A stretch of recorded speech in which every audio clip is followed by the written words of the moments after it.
and welcome to my 11-week update. I'm actually 11 and a half weeks today. I had a bit of a scare earlier this week, but I will get back to that later. So yeah, let's first go back to where we ended last vlog. In my 9-week update I said that I should definitely go and buy pregnancy bras after going braless for weeks because all my normal bras didn't fit anymore and were uncomfortable. My breasts were definitely getting too heavy to keep doing that, and that was painful. We actually went to get one or two actually the same day, and I have to say they're amazing.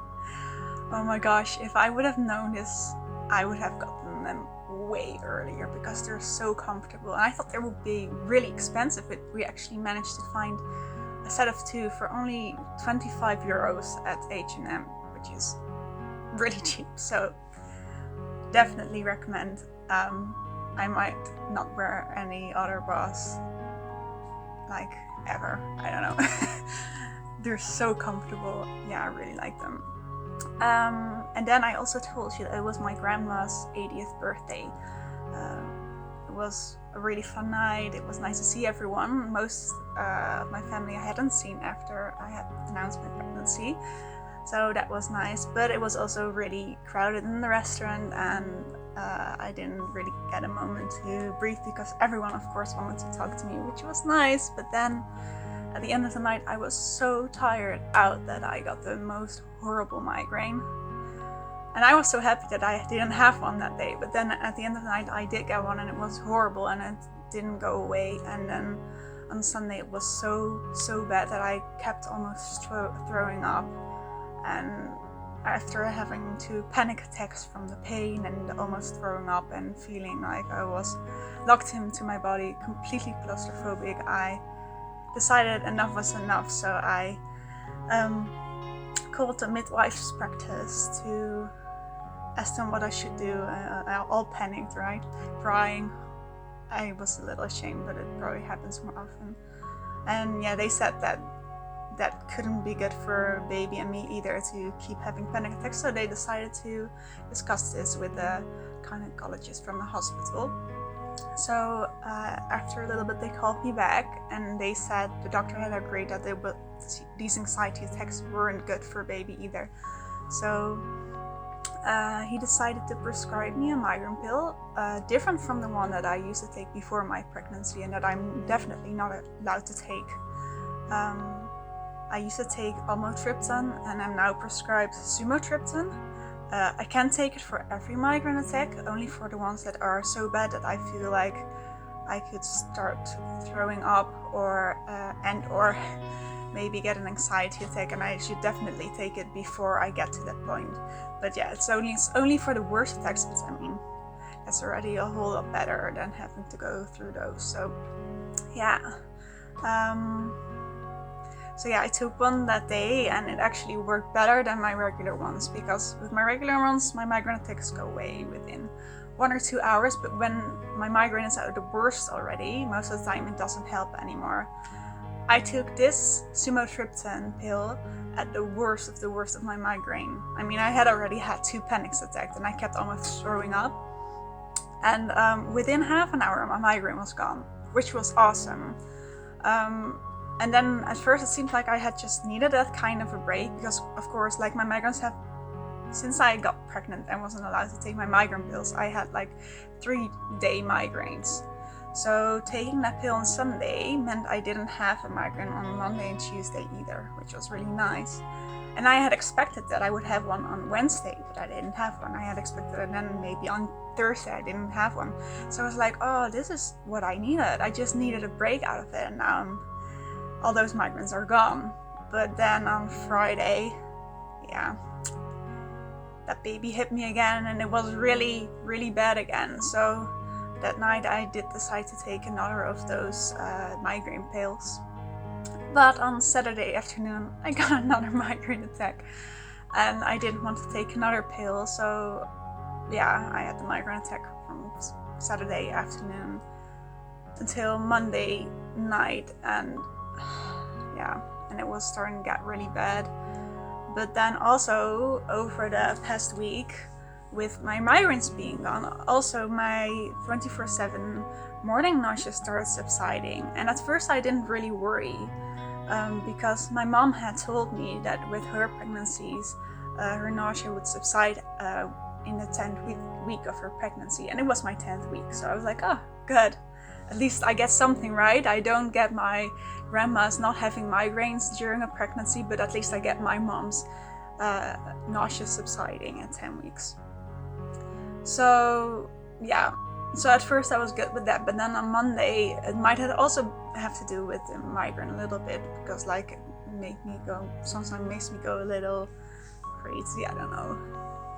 But yeah, I realized that my breasts weren't painful anymore either, and they had been really, really painful over the past weeks.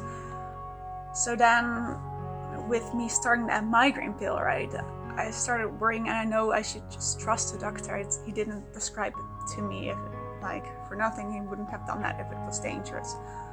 But I was stupid enough to grab the folder that came with the pills and read that. And in the folder it said that these pills are not suitable for minors.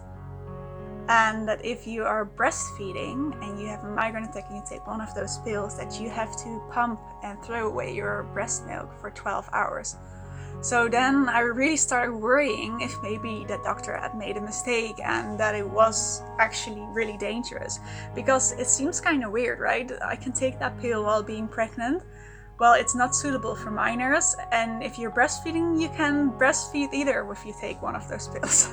So I got really, really worried, and my husband was trying to assure me that it was okay and that probably I had reached like the peak of my pregnancy hormones and was over that, so that it was probably good. But I just was so worried, and so he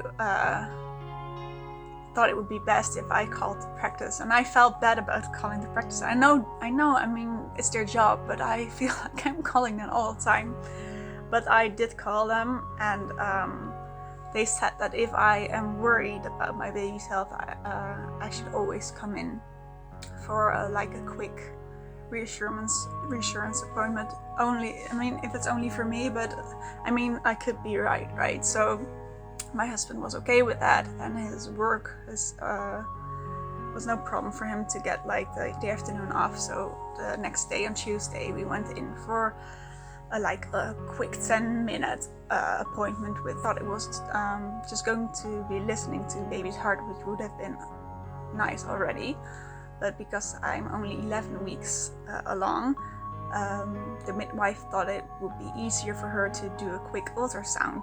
So we actually got an extra little 10-minute ultrasound, which was really nice, because as soon as baby came into image, it was as if they really wanted to prove that they were fine, because they started jumping up and down in my uterus and kicking and boxing like, here I am, see how alive I am, stop worrying about me all the time, right? So that was really nice. Yeah, we didn't film it because of course it was really quick, and I had been worried, so we didn't really think about that. But we did get 2 little snapshots from the midwife, and it's not as good as actually seeing the moving images, because baby was moving so much that on the snaps you can't really see their arms and legs, but they have fully developed by now. It's really cool. Baby was really practicing his kicks and his boxing, because they were fully developed arms with hands and fingers and elbows and knees and feet and toes. It was so cool, and it was really looking like a baby now. But unfortunately I can't show you that. But next week we do have our official 12-week appointment, and we will film then, or actually they might film, because they said if you pay €6, which is nothing, they can actually record the entire thing with sound and everything, and that's gonna be way better image and sound than us filming it with a phone, right? So yeah, but that will be in my 13-week update. Wow, I've been talking for really long already. I also think I've said most of it now. So yeah.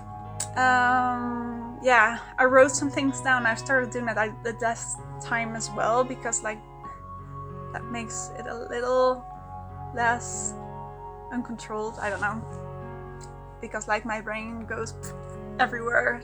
Pregnancy brain, right? It's fine. Yeah, I'm just gonna show you my 11-week tummy, or 11 and a half officially. I'm wearing a high-waist skirt again. That's not very smart. We'll figure it out. It's fine. Okay. So this is... Oh, I should take that vest off. It's better that way. Yeah. This is my 11-week tummy.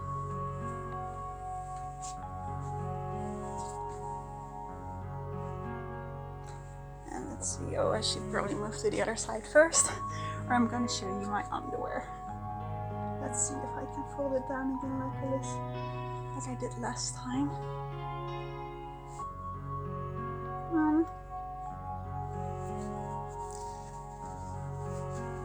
Okay.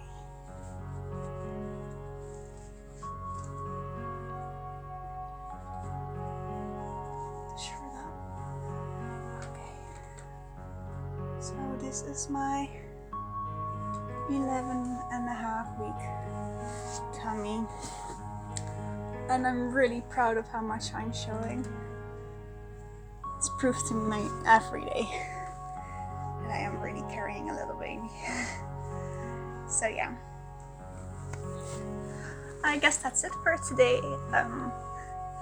I hope you enjoyed this video. I feel like I am a little bit hyper, so I'm sorry about that. I hope you were able to follow my video anyways. If you enjoyed my video, please give it a thumbs up. And if you would like to follow my journey into parenthood, then feel free to subscribe. Oh, and if you've been here before and you're watching more videos, because I'm slowly gaining some subscribers, I'm really thankful for you, and feel free to leave a comment. Like, I like to connect with you. Bye!